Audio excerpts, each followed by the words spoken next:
Iya, selanjutnya pada malam hari ini juga saya ingin sedikit membahas ya terkait tim teknis ya, tim teknis atau tim ahli ya yang selalu sebenarnya eh, diminta oleh penguji pemilihan pada saat evaluasi teknis ataupun arga. Nah, ini penting banget sebenarnya keberadaan dari tim teknis dan tim ahli ini sudah dipersiapkan oleh PA atau PPK ketika misalkan menyatakan bahwasannya ini pekerjaannya memang butuh ya pada saat tender itu penjelasan-penjelasan dari tim teknis atau ahli.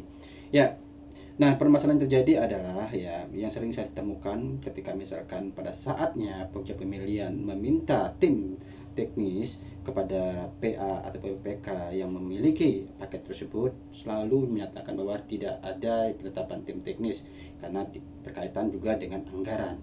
Nah, pada malam hari ini juga saya ingin sampaikan, ini hanya diskusi saja ya. Ini juga akan mengacu kepada Perlem 11 tahun 2021 tentang perencanaan dan juga terkait persiapan pengadaan.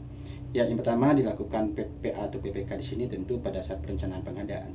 Nah, ketika kita bicara perencanaan pengadaan, tentu PPK di sini yang memiliki kewenangan untuk menyusun perencanaan pengadaan tentu akan melihat dia butuh pekerjaan apa, jenis pekerjaan apa ya, dan apa saja yang diperlukan uh, dari persyaratan-persyaratan dan tentunya juga berkaitan juga dengan dari sisi tim teknisnya juga ya.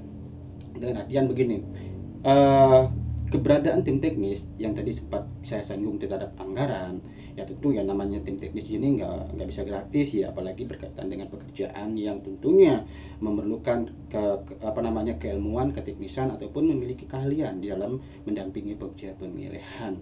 Nah, di sini PA atau PPK ya pada saat perencanaan pengadaan tentu melihat ketika dia membutuhkan sebuah pekerjaan konstruksi misalkan, PPK di sini tentu akan melihat kembali apakah dalam pekerjaan konstruksi ini secara teknis berdasarkan detail rancangan ataupun spek teknis yang sudah disampaikan oleh konsultan perancang dan dari periode pelaksanaan pun ya yang sudah menjadi produk dari konsultan perancang, maka PPK juga akan melihat apakah diperlukan nanti tim teknis untuk menjelaskan hal-hal teknis kepada pekerja pemilihan.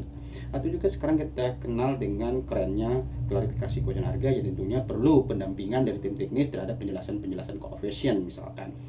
Nah, di sini PPK juga bisa menjustifikasi dengan histori ya pekerjaan sebelumnya, apakah pekerjaan sebelumnya ada hambatan pada saat pelaksanaan tendernya atau tidak. Nah, ini yang perlu diperhatikan oleh PPK. Sehingga apa? Ketika misalkan PPK sudah meyakini bahwasannya ketika pada saat tender diperlukan ya tim teknis ini tentu sudah dialokasikan anggarannya pada saat perencanaan pengadaan, di mana proses perencanaan pengadaan pun kita akan di sini akan menyusul yang menyusun RKA yang nanti akan ditetapkan menjadi DPA. Nah, ini yang perlu dipastikan oleh PPK ya.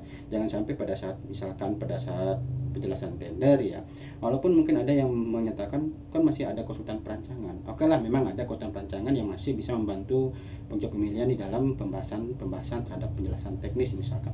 Namun dalam konteks pekerjaan yang begitu kompleks misalkan atau mungkin diperlukan penjelasan-penjelasan koefisien atau penjelasan terhadap keteknisan, tentu perlu didampingi juga tim teknis yang bukan terbatas hanya pada konsultan perancangan yang tentunya bisa saja dalam hal ini diperlukan juga tim teknis di luar konsultan perancangan.